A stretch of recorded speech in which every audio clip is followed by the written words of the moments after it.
Alright then, today we'll be going over my perfect Menyed lineup and why I think that it works. So as you can see, we're playing a 3-3-2-2, or just a 3-5-2 if you want to call it that way. And the whole point of it is to get width and to stretch out the opponent. So the idea behind this lineup is the core of the defense. When we play a back four, Maguire and Lindelof have to be shepherded by Fred and McTominay, or like Fred and Matic. And that's not good because it leaves a player like Van de Beek out. And the more creativity we have on the ball, the better we play. And the whole point is to play better because we are Man United. We need to attack. So the idea behind this formation obviously is having Shaw's left center back because he's been really solid whenever he's played there to help Maguire and Lindelof recover. Any one of these can be changed for Axel, but This is a realistic lineup. I don't think Ole is going to do that. As we see here, the Shaw he has a lot of pace. His pace is actually really underrated. He can get back and cover for Maguire and Lindelof as needed. For Tellez here, whenever he attacks, he can always shift into a back four like this. Isn't that brilliant? Then we have the attack. The attack's on. Say Shaw goes as well. Right? Shaw goes, he attacks, because he does make some darting runs forward sometimes. You get a shift again.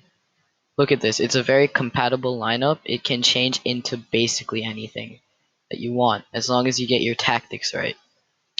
With a 4-2-3-1, it's hard to shift. Everyone is like tactically disciplined. You have to be that way. But this sort of a lineup gives the players more freedom. They just have to be aware of where they have to go and how they have to do so. Definitely, sometimes what happens is Van de Beek may go roaming, right? You may be finding a run. Bruno can pick the ball up in deeper space and find runs because that's what he does a lot of the time. Van de Beek, being as intelligent as he is, can find these runs. He finds these corners. He finds these pockets of space, right? Same can go the other way. Bruno always makes some intelligent runs sometimes. Van de Beek can pick him up.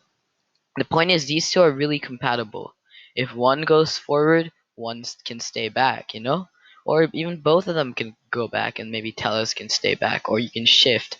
The whole point is the defensive structure is up to the players, and they have to figure this out themselves. If they, this system will fail if the players are not aware of who to mark and what is going around them. So, in my opinion, this is beautiful. This is a great lineup because we have Tellez, who isn't great defensively but can bang in crosses, Van de Beek, Bruno, Rashford, Cavani. We have a bunch of quality on the pitch. Imagine these five guys linking up around here. They'd have to sit back. They sat back. We have another game plan. We use our width, right? We use our width. Say they have everyone behind the ball.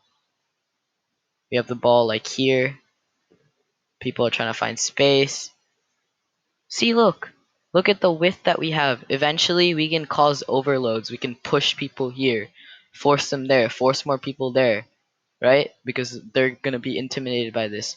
Oh man, no, we switched the play again, using Fred as this main link up guy. He can do this. His overall passing may be dodgy, but he's capable of just receiving the ball and moving and switching the play.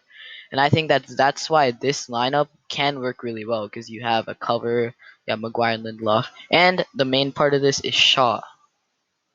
So let's take a look at this again. Let's analyze it a little bit more. Let's see how compatible this is.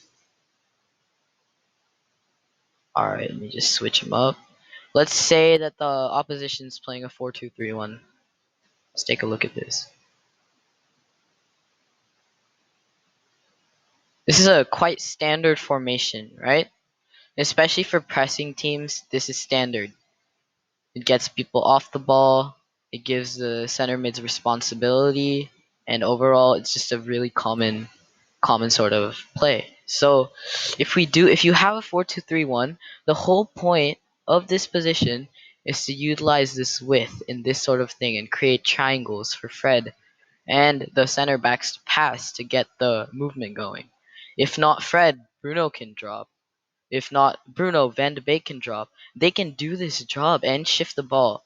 Both Bruno and Van de Beek can do a good job in this portion of the area. Maybe not completely defending wise, but moving the ball, giving width to other players, everything they can do. They can take roles of this because sometimes you see if Bruno goes here, then there's no one in this side of the pitch. Like, what are they gonna do? Where's Bruno gonna pass to now, right?